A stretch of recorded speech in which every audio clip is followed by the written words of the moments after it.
Welcome back to The Explainer. So today we're diving straight into something absolutely fascinating, Islamic eschatology.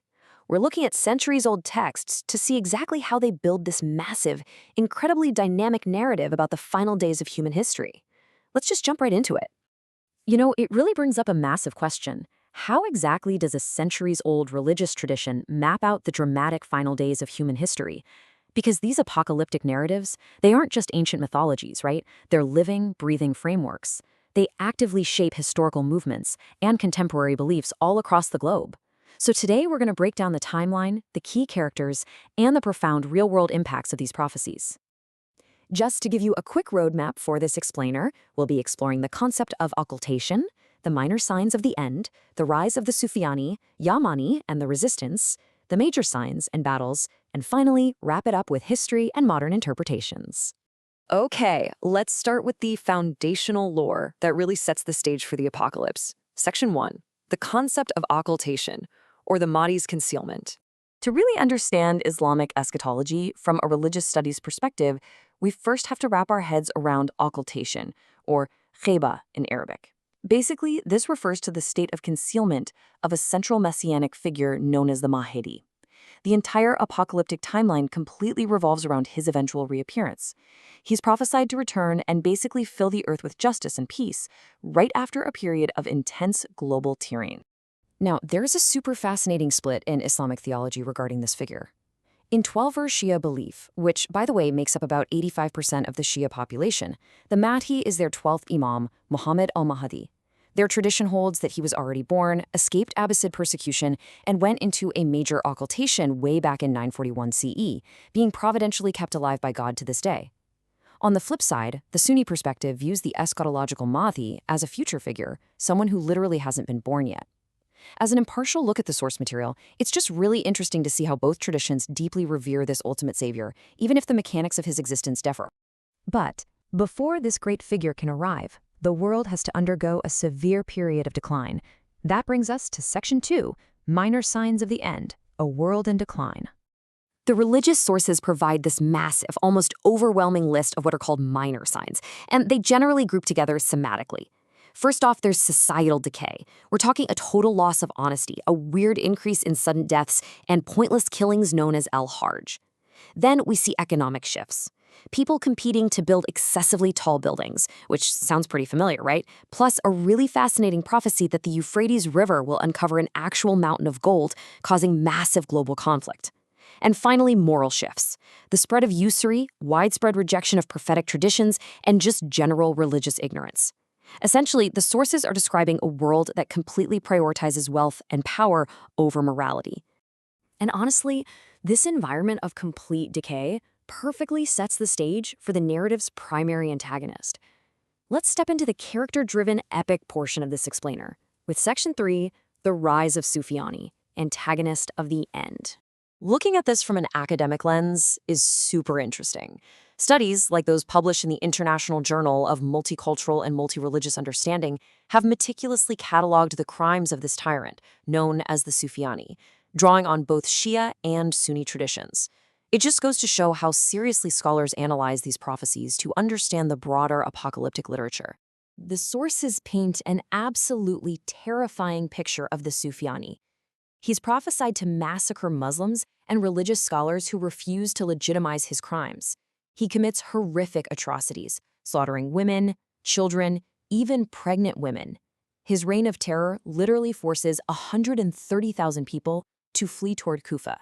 He also fights a massive, bloody war in the Khorasan region over that exact mountain of gold uncovered by the Euphrates that we mentioned a second ago. Academics note his motives are basically twofold here: a ruthless desire to expand his oppressive government and a deep historical hatred for the Prophet Muhammad's descendants. But the narrative does provide hope.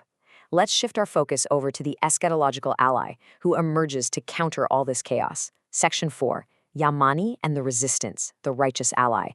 The crucial takeaway here is the really sharp contrast between these two leaders. While the Sufyani rises from Syria in the Levant, entirely driven by tyranny and a desire to fight the Mahdi, another leader rises at the exact same time, the Yamani. Emerging from Yemen, his motive is all about truth and righteous guidance. His sole eschatological role is to invite people to the Mahdi and counter the Sufyani's forces. It's the ultimate showdown.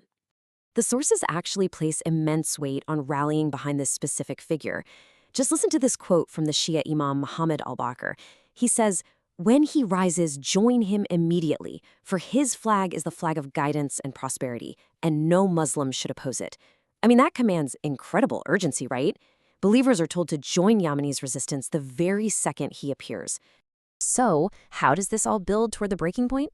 Let's check out Section 5, Major Signs and Battles, the chronological climax. According to Shia tradition, there are 5 specific absolute major signs that happen in a rapid-fire timeline. In the month of Rajab, both the Sufyani and the Yamani appear simultaneously. Then, in the month of Ramadan, a supernatural loud cry is heard from the sky.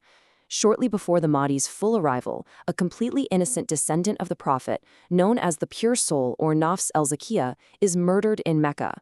Finally, right at the time of arrival, the earth literally swallows the Sufyani's army.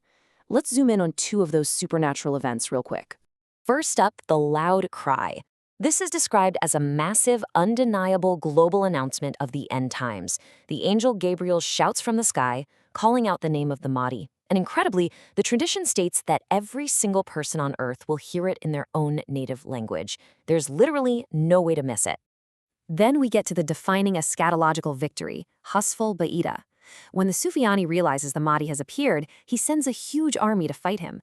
But before they can even reach him, the earth miraculously opens up and entirely swallows the Sufyani's advancing army right in the desert between Mecca and Medina. This huge divine intervention completely neutralizes the antagonist and clears the path for the ultimate savior. Now, it is absolutely vital we bring this theological timeline back to our real world to see its real-life implications. Section 6. History and Modern Interpretations. Historical Impact. From a historical and religious studies perspective, these prophecies have had a profound impact on actual human events. Throughout history, various leaders have appropriated these specific eschatological titles to gain religious authority or even stage rebellions. I mean, the Abbasid caliphs used the title al-Mahdi. Sects like the now-extinct Waqifites used the concept of occultation to explain away the disappearance of their own leaders. These texts have been constantly utilized throughout Islamic history to either legitimize new rulers or fuel resistance movements against them. And guys, this isn't just ancient history. These narratives are incredibly active in contemporary global contexts right now. For example, in the 2000s, an Iraqi man from Basra named Ahmed al-Hassan publicly claimed to be the Yamani. He used this specific ancient prophecy to gather followers and gain modern political and religious influence, eventually clashing with authorities and having to go into hiding.